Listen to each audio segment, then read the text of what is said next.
Hi, welcome to Season 2 of the Let's K12 Better podcast. This podcast is a project between Mama Wall Capes and her kids. Hi! In our podcast, we will cover a variety of subjects involving K12 education and family life. We will talk about the ways that parents, kids, and educators can improve K12 education and family life. We encourage you to join our conversation on social media using the hashtag Let's K12 Better.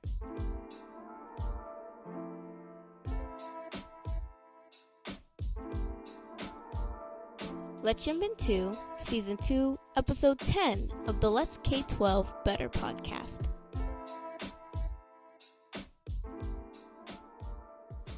When you think about your school librarian, you might envision a person that loves books. I mean, they sit in a room full of books all day, right? Wrong. The school librarian is not only a book wizard, but an invaluable resource in an ever-evolving world of information in books and online. Libraries are so much more than a storage room for books. In fact, according to the 2020 report from the American Library Association, libraries exist to provide equitable access to resources and information, provide the necessary tools to equip young people and adults with the digital literacy skills to navigate a post-truth world, facilitate discussions about our values and what we should and should not censor, and engage learners in non-traditional communal learning experiences while also supporting wellness and creating safe spaces. And libraries facilitate parent engagement and parent learning opportunities in the school. According to the 2019 Gallup poll quoted in the report, visiting the library is the most common communal activity Americans engage in by far. But that was pre-pandemic. How has the role of the librarian evolved during a time when visiting public spaces comes with health risks? How have school librarians worked to support online and hybrid learning during COVID-19? We sat down with Dr. Corey Hall, curriculum developer, librarian, former middle school teacher, and 2019 American Library Association emerging leader. She brings 24 years of experience in education as both a librarian and an educator, and a strong background in education technology and information literacy. We hope that this interview answers some of these questions for you.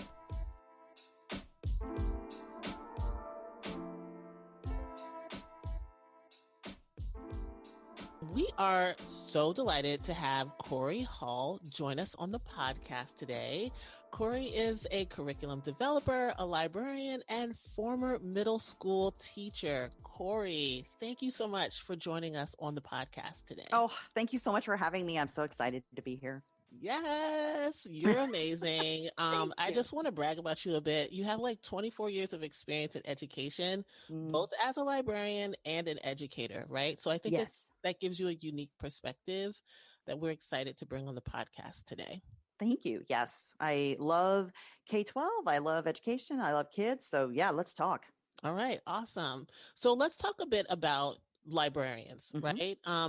Librarians have a great purpose in schools. They are the holders in many ways of all the information, right? So let's talk a little bit about like how you see the role of the librarian in the school first. So I want to start out by saying school librarians are probably the unsung heroes in schools. I was a librarian for the last 8 years in a middle school. And when COVID hit, my district decided to eliminate the school librarian positions. And unfortunately, I think that was a really big mistake for them. We were a bridge that I don't even know that they realized was there. Mm-hmm. So school librarians, we are kind of the safe space in the school because our entire goal, our entire essence is everybody is welcome and we're going to find a place for you. So in my library, the GSA was part of our library. I worked very hard to find books that reflected our kids. And I was in a very, very rural, very conservative district. So, finding LGBTQ positive Mhm. books and putting them in there for the kids, and just a safe space for those kids who just couldn't handle anxiety and Mhm. depression. We had safe spaces for them. It just is it's not just about the books. The books are huge, and I'll talk books with you for hours, but I think libraries actually are more about relationships and safety for kids. I actually just love what you said. Just seeing how you see the space itself as a place that is welcoming and warm and loving for all kinds of readers and learners. So I just want to say that I appreciate that. I also, like, in my own mind, when I think of librarians, I think of them as like honeybees, right? Like they're like collecting the information, and then they're cross pollinating, and then That's they're great. connecting, right? So, like, in my, like, you guys have a high honor in my heart. That's actually an excellent analogy. I love that, because one of the cool things I got to do was co-teach with the teachers across the subject. So I wasn't in the library all that much. I was actually out in the classrooms more often. So I would bring technology into a math classroom, and we would do like virtual field trips, or I had Spheros and I'd take them and teach them how to code, or, just lots of like back and forth. And, there were a lot of book talks and that kind of thing. But honestly, it was more about what you just said, like just connecting Hmm. the pieces. So I loved that. I missed that so much. So, more on connecting, right? And more on building bridges. I think, a lot of parents have misconceptions about what the library or the media center, Hmm. right, is all about. And I think it's just really beautiful how we've both worked together to put it into context, right? Hmm. So let's talk about how librarians serve as a bridge between home and school. Absolutely. So there's a couple of different ways that can happen. I don't know that it always happens, but this is how it can happen. Great librarians will do things like hold events where parents can come into the school library, and they'll do things like teaching them how to access their kids' online records, the catalogs, or even how to access like Overdrive and Libby and Sora. Technology nights where they come in and they practice coding, or they practice just doing the same things that the kids are doing, 3D printing, that sort of thing. But then also it's like sharing information through a really good online portal. So a website that provides, I tried to put internet safety information for my parents, book recommendations, but also we have to play a role in educating parents about the Mm. fact that censorship was a big issue in my district because it was a conservative district.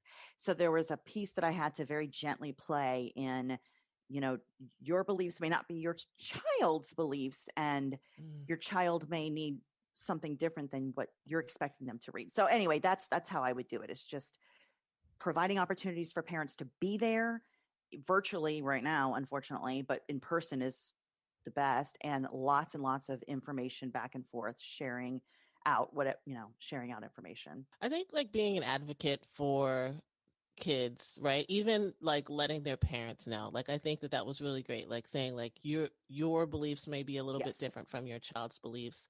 I think as parents, we are working through understanding that we've essentially created an autonomous being, right, with their own ideas and It's opinions. hard, but yes, that's true. It's so hard. The struggle is so real. So hard when they're not what we are.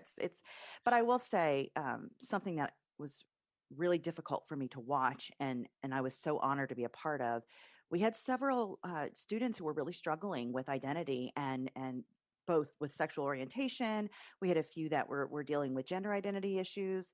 And what here's an example. I had an eighth grader whose parent threatened to kick them out of their house Mm. if their daughter publicly came out as being gay.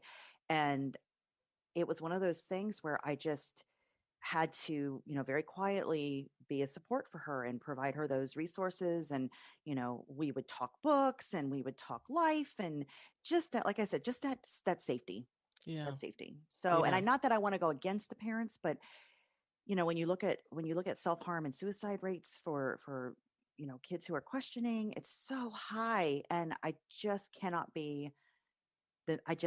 not provide that support and Yeah. information. Yeah. So Lots of empathy happening and social emotional learning. I just want Yes. to I want to, bring that to the fore right now. I also just want to encourage parents who like have kids who are experiencing anything with their identity to listen. So as you hear from a licensed professional. It's so important. It is Yeah. so important. Yeah. So we're gonna move into like, COVID-19 remote learning. Mm. Like it happened, it's Yes. still happening, Yes. right? So let's talk about like you said, like again, like you mentioned, like your district eliminated the Media Center library information programming Yes. and departments. Yes. So what new innovations have librarians adopted during this time of remote learning? So actually, I can speak to this because March 13th last year. So what is that exactly a year ago? Um, yeah, like almost like literally 363 days or 4 days. That was my last day in a school library. So Mm, that was the day that COVID shut down our district. And we went into emergency mode. We all, were sent home. The kids were sent home. I had actually been on a field trip that day with the gifted group, and we immediately flipped from being in person to being nothing for about 2 weeks. But our role at that time as librarians, we were immediately developing professional development for accessing databases and getting online information to kids, and how do you still teach your technology pieces. And so I mean, huge just mind shift that had to happen in 2 weeks. And then mhm, 2 weeks later we started full remote online learning. So at that point, as librarians, we were supporting teachers. We were in their online classrooms in Schoology. We were helping them develop, the Bitmoji classrooms, and we were doing all kinds of the technology in the background. But as we're moving kind of forward into year 2 or 1.5 of this, it's so much bigger than that now. mhm, So one of the things that I'm seeing, and I just love, my heart hurts that I'm not able to be on the forefront of this now, is lending libraries for technology. mm, So, sending home spheros with activities, or sending little bits home, and letting the students have the access to the technology even if they're not in school. And there are a lot of online versions of those things as well, like Microbit. It has as an online website, and that in the librarians, that's what we do now. Like, it's not just books. Like, Makerspace was a huge part of my job. So it's moving Makerspace from being a physical space to being a virtual space. So yeah, definitely lots and lots of opportunities for technology integration, even in a virtual space. I just want to ask a follow-up of like, what do you keep in mind, because obviously in homes, everyone's situation is very different, Yes, right? absolutely. There's a range of need, and then there's a range of like have, right? And so like, what do you think about when or what should librarians think about, Mhm. or have they thought about when they're presenting these opportunities for Yeah. families? So definitely we're thinking about that. And when we were shut down last year, in March, the immediate thought and what we had to do was, does every student have access to the internet? That was the first thing we did. So we were a one-to-one district. So the kids already had the technology. Every child had a laptop. So that wasn't an issue. But they didn't have internet access. So we immediately purchased hotspots, and then we checked them out to kids and families just like we do books. And then if we had kids, we had many families who were living in homeless situations. They Mhm, were indefinitely checked out to those families. And then we also connected with the community library to make sure that their Wi-Fi was stayed on, so that mhm, students, even if they were closed, students could still be outside of the library and access the internet. So we were definitely in like fast forward trying to make sure that every student had access to what they needed.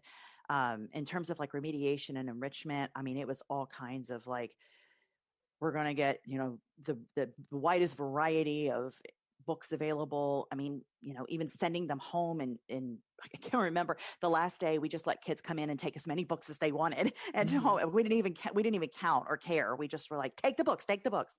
Um, and that's really what we did. Like, we just wanted to make sure. And then one more day we brought them in after we were sent home and did the exact same thing. Dump all the books here. We'll take care of it later. Grab 10 more books. That's because the public libraries were closed at that Yeah. time.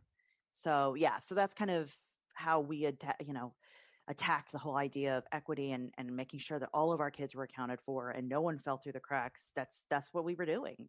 So again, I'm going to go back to my honeybee analogy. I love it. I'm going to have to Like, make that my spirit animal. I love it. listen, y'all were a hive mind solving civic problems for real, like this. I mean, I really think that especially at the beginning of this pandemic, a lot of people didn't even know, like, okay, are we even going to come back in face to face and see each Absolutely. other again, right? So I just find it really, really awesome that you guys, librarians have figured out a way to continue making sure that learning and resources and epiphany are available to our students even during these times. So, Absolutely. Absolutely. yes. So speaking of that, Mhm. we've talked about so many things, but let's talk about the fact that you published the AASL, Developing Inclusive Learners and Citizens Activity Guide, with other emerging ALL leaders, right? Yes. Yes. And you guys also have a framework that accompanies that. So first of all, can you tell people like how cool being an ALA emerging leader is before we get into the guide and the framework? Like, what is that? Okay, so I have to tell you, it was one of the biggest excitement things that have probably ever happened to me. Emerging leaders, they pick basically one from every state every year. Who is So they? Who is they? Oh, I'm sorry, AASL, which is the American Association of School Librarians. I may have flipped two of those, but yeah. So it's the nationwide School Librarian Association. It falls under ALA, which is the American Library Association. So AASL has basically an award program, and every year they pick one librarian from each state. So I was the Pennsylvania representative, and then we met twice in person, and then we were assigned groups, and we were given topics that we were then told, we need to create a project. And our project was diversity. That was essentially what we were given. And we were told that we needed to use the AASL standards as our framework. So then our entire goal was to create a handbook for teachers and librarians that would help them meet the needs of as many students as possible. So we were looking at diversity and inclusiveness in every way that we could think of, and providing activities. And it was an awesome time. My team was amazing. We were as diverse as they come. I wish I could tell you the awesomeness of my team. It was like, me, middle-aged white lady, and then we had like a 26-year-old African-American brand new librarian. We had a 55-year-old gay man. Like, it was like the coolest. We had a woman who was like, fervently Jewish and like sharing about her culture. And it was like the coolest rainbow of people that I don't know how we wound up together and became such close friends. Like, it was just an amazing experience. And we all brought our own experiences into it. It was just fabulous. It was just fabulous. So first of all, you're talking about experiences that like a lot of people, what I find these days, unfortunately, do not get, right? So like, not to just go off topic, but we're going to go off topic. Let's go off topic. Let's go for it. So like, you have been immersed in an experience that a lot of people professionally either don't get or don't take, right? Where you get to work across differences and ideological differences and cultural differences. Why was that valuable for you? Oh my gosh, I cannot even tell you, because I definitely came into the experience with my lens. Now, my lens is a little bit different because I came from an adoptive family of 6, and we're all different colors and different orientations, and we have all kinds of things in my family. But even so, I have my lens that I know. I was challenged in so many ways. And I remember going out to dinner with my team, and we were so respectful of each other, but we challenged each other. And there's one librarian in our group. Her name is Bianca, one of the smartest women I have ever encountered. And her life experience as a single mom, and as a person of color, she just challenged me, and she taught me so much. And she was so open to just honest questions. Like, okay, Bianca, tell me, just like, why is this different for you than it is for me? And it was just amazing. and then having somebody who struggled as a teenager with LGBTQ issues. And then, he grew into it and now he's the super successful he's like at the top of the state library system now. I mean, it was just amazing to have this group of people and we just really grew to love each other. And like I said, not one of us is the same. We all had different religious beliefs, like significantly different religious beliefs, like political beliefs. We were like this, and we we just loved our team. We're still working together, by the way. And That's we were awesome. 2019 emerging leaders, and we're still working together. So it's been an amazing experience. That is so fantastic. So then obviously all of y'all are well suited to put this developing inclusive learners and citizens activity guide. It was So pretty great. let's talk about this. Like what's in the guide and in the framework? What did you guys pour into that? Any advice that you have for people using it too? Sure. So it is a little bit probably overwhelming when you're first thinking of this whole, equity, diversity, and inclusion phrase. I mean, it's everywhere right now. And what does it mean? What are you supposed to do with that? And that's kind of what we were hoping to accomplish with this guide, is breaking that down into bite-sized chunks that were digestible. So when we looked at our standards, when we looked at what we were trying to accomplish, if you look at the framework, it goes through what are the most important things, how do we reach different students in different ways.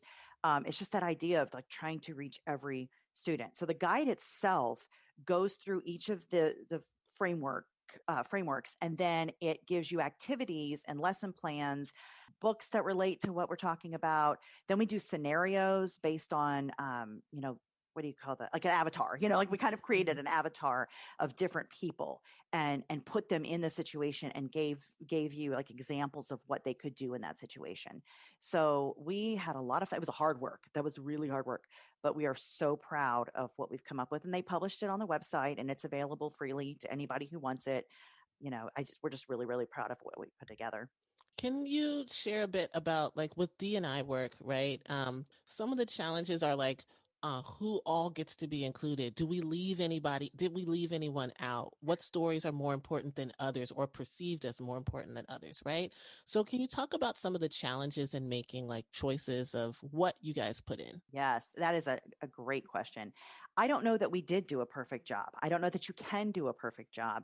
I think that we did the very best we could, thinking about our own student bodies and did we represent everybody that we teach. We had a lot of like hashing that out and talking. We also had the opportunity to work with author Ellen O, and she writes middle grades books and also works a lot with EDI. And she did a panel discussion with us at the AASL conference, and that was one of the things we hashed out as well. Like how is it, we talked about the idea of, can a white author write about issues facing Native American people, or just all of that. And I don't know that there is an answer. I don't think we have an answer yet.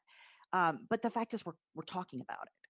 So I don't know if I can give you a solid answer on that. I just think that we need to be open to the conversation and also to do it with kindness and knowing that we're all hopefully coming at it from the motivation of, we want everyone included. We want every perspective included. And we're not there, but we're working. Yeah, We're trying. I love that. I love the fact that it's all about making sure that we have the conversation. I think that, humanity, we'd love to have everything tied up in a bow perfectly. It's done. I'm finished. On to the next thing. But a lot of this work, especially with diversity and inclusion, requires a long road, lots of conversations, pain, right? Pulling up Yes. pain. Yes. And it is. I'm telling you, some of the conversations I have with my team, I will never be able to express the gratitude, just being able to sit down with a group of people talking about hard things, but to do it with kindness and to have my assumptions and my biases challenged, which is really difficult. Like that's thrown out there all the time right now. And it's thrown out there all the time. It is hard to be faced with your own biases that you didn't even know were there. So being able to do that, to have a colleague look you in the eye and say, can I push back on that? And to be open to that, that's what I just wish we could do that in the world, The but world. in the field right now, especially, can we have those hard conversations without attacking each other, without immediately ripping a book off the shelf? Like, let's have the conversation together. Yeah. Okay, so I'm going to ask you a hard question then. Go for it. Let's talk about just real quick about Dr. Seuss. Oh, right? I knew you were going to ask me Yep, that. I knew it. I knew it. It was my bonus question. I was like, dun, dun, dun, dun, surprise. I knew that was coming. No, it wasn't a surprise. I had a feeling. So I'm just going to give you exactly how I feel about And it's this. not everyone's answer in the whole world. No, I want to preface that. Right. No, this is Corey's answer, which doesn't mean much in the world, but it means something to me since you're on my show. So here's how I feel about that. I am a very big anti-censor person. Mm-hmm. And here's why. Because books of any kind, whether it be Dr. Seuss, whether it be Little House on the Prairie, whether it be, there's so many books that have been brought up right now for challenges. They bring up conversations. So to me, why would we take a book off the shelf that would open up an amazing conversation? Now, I probably would be more cautious as I'm checking it out to have the conversation, mm-hmm. but it's such a rich opportunity for us to say, okay, this is in this book. What do you think about that today? What has changed? How can we look at this perspective differently? So I'm not a fan of just ripping things off the shelf and just being like, oh, can't expose our kids to that. Let them think, let them learn. Let's have those conversations. If we want the adults to have the conversations, then we better let the kids have the conversations before they become adults. So that's, I don't know. I don't know if that's the answer you wanted, but that's how I feel. So Corey, can I just say that I totally agree. And that actually my kids and I talked about this, I would say in 2 episodes ago, we talked about blackface in mm-hmm. media. And so we talked about how people just immediately, as you're saying, like rip it off the shelf mm-hmm. or put that episode away and like shelter it, without having that historical conversation. Yes. Why are these images being used this way? What purpose did they serve within the context of that time period? Yes. How have we evolved since then? How have we not evolved since then? Right? Like, absolutely. So like, thank you so much for that. Oh, and I'll throw in another one real quick that I was just reading about. Eric Carle, he did The Hungry Little Caterpillar. Mm-hmm. He has another book and it shows the human body without clothes on. Now, I am talking about the most cartoony bodies mm-hmm. you'll ever see. There was this huge conversation in library circles about pulling it off the shelf. And or librarians would be, or whoever was it, would be coloring them out with black marker or, putting some kind of, right, yeah. Exactly.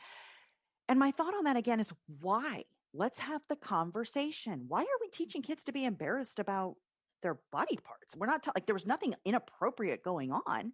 So yeah, it frustrates me so greatly. And the worst ones are when we pull LGBTQ books off the shelf. And I can't even go there without getting extremely emotional because you just don't know how many kids are struggling and searching, and they connect with these authors who have lived these experiences and they see themselves in these books. And to just walk in and be like, I don't agree with that lifestyle, I want that book off the shelf, doesn't allow for kids who need those books to get those books. So I could go off on that for another hour. But so it sounds like we need to have a larger conversation as a global or national or even local communities about, when we believe that images, whether if it's racial images, whether it's sex, whether it's sexual orientation and gender identity, right? Like, how do we have important conversations as adults about imagery and how they impact our kids? And then also, how do we have conversations or facilitate conversations amongst our students about this and what they think, and providing them the space to come to their own conclusions, obviously in safe and meaningful ways. So, absolutely. Yeah. Absolutely. I love that. Thank you. Thank you for taking my bonus question, Corey. I knew it was coming. So I have just one more question about increasing accessibility to STEM, right? So what are some tips that you have to ensure that we incorporate STEM at home and at school, right? And how do we, again, increase accessibility to such an important subject area? So this is really where I am, right? Like, this is my corner right now, is working in STEM and getting it out to kids. and to families. So one of the things that I would say to teachers and librarians is to make sure you are making that a focus.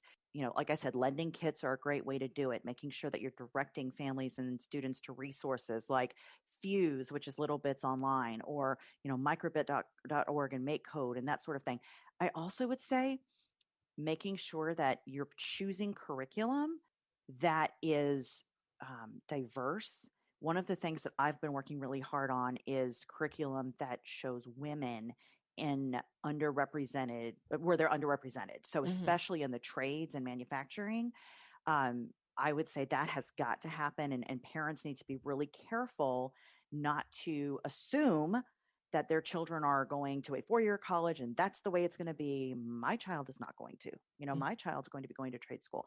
Like, that's something that I think is really important as well. STEM is not just college-bound kids. STEM is technology and engineering and manufacturing, not just math. I mean, M is M squared. And so, yeah, just the idea of just expanding that, first of all, that it's not this one route. There are so many resources out there. If you are a parent and you want to do STEM, National Geographic, every national aquarium or every state aquarium or the national aquariums, virtual reality. I can't even tell you. Google Expeditions, which is going away soon, but until they go away, you will expose your students or your children to so many different things. Nearpod has so many virtual experiences, and most of these are free for families to use.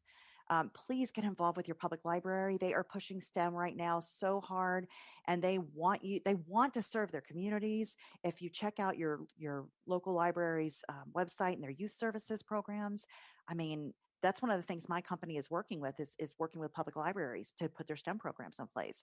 So, I mean, it's free. So go to the library. Yes, that is a civic duty, everyone. I want to Go say to the that. library. So, I mean, seriously, if you knew how hard, like school librarians, we work hard. Public librarians have a whole nother They're doing mission. the Lord's work. Holy smokes. They are like, they are addressing homelessness. They're addressing drug use. I mean, these are just amazing people who are just, their entire thing is serving their communities. Yep. So yeah, that's probably my number one. Go to the daggone library. Yes. I want to just, yes. Exclamation points behind that. For a library is a civic institution that needs to be supported, attended, participated in. So yes, all of that. Thank you, Corey, for saying that and for highlighting that. Oh my God. So we've had so much fun. This has been like just a breeze and amazing and awesome. I don't think I have to do any edits to this episode. You just killed it. But I do want to ask if there's anything that you'd like to promote or if there's anything you want our listeners to check out. Sure. So I work for a STEM company now called STEM Education Works throughout of Lafayette, Indiana. I would love for you to check us out on social media or our website. And our entire purpose is to connect educational technologies with K12 STEM curriculum and then get them into the hands of kids. So we are working really hard on workforce development. We have connections with our communities. We're working with 4-H and Coder Dojos, and we're working with Boys and Girls Clubs. And so this is just really, really important to us. So please check us out, STEM Education Works. We have resources on the website, free ones. We also have all kinds of materials and products for you to look at. And then curriculum is my baby. So please, feel free to check out what we have for curriculum. Yes. Okay. This was super, super awesome. Corey, I just really want to thank you for just highlighting how I see it, librarians, and just reaffirming that, again, you guys are the honeybees of education, just pollinating and connecting and getting people together. So thank you. I love it. I'm going to have to add that as a tattoo for my, I have many, but I'll have to add that one as my spirit animal. I'm so excited. Dr. Corey Hall illuminates for all of us the lengths to which librarians go to ensure that all learners get the information they need. We've included links to follow Dr. Hall on social media, as well as links to her book and other resources in the show notes. We've also linked the 2020 State of America's Libraries report in the show notes as well. We challenge families and educators to think more about the benefits of their school library. How has your school library evolved as a result of the pandemic? What ways can you best support the programs and initiatives coming out of your school library or media center? What's missing from the curriculum, and how can the school library and media center best support that? Does your public library work with your school? And if not, how might you work to bridge that gap? If you have any cool epiphanies you'd like to share, please leave them in the comments or share them with us on social media. Each episode, we will share quotes that we find inspirational. Shirley Chisholm was an American politician, educator, and author. Her quote is, "You don't make progress by standing on the sidelines, whimpering and complaining. You make progress by implementing ideas." Shonda Rhimes is an American television producer, screenwriter, and author. Her quote, "Happiness comes from living as you need to, not as you want to, as your inner voice tells you to. Happiness comes from being who you actually are instead of being who you think you're supposed to be." Alice Walker is an American novelist, short story writer, poet, and social activist. Her quote, "In nature, nothing is perfect and everything is perfect. Trees can be contorted, bent in weird ways, and they're still beautiful." Octavia Butler was an award-winning and renowned science fiction writer. She was the first science fiction writer to be awarded the John D. and Catherine T. MacArthur Foundation Fellowship. Her quote, "Intelligence does enable you to deny facts you dislike, but your denial doesn't matter. A cancer growing in someone's body will go on growing in spite of denial. And a complex combination of genes that work together to make you intelligent, as well as hierarchical will, still handicap you whether you acknowledge it or not." Thank you for listening to the Let's K12 Better podcast. If you enjoyed this episode, please rate, review, and subscribe. We want to hear from you. Connect with us on social media at Let's K12 Better on all social media platforms, or connect with me on Twitter and Instagram at Mom of All Capes. The Let's K12 Better podcast is available on every podcasting platform. So if you enjoyed this episode, don't forget to rate and review our podcast. Your feedback helps us grow. Thank you so much for listening. See you next time.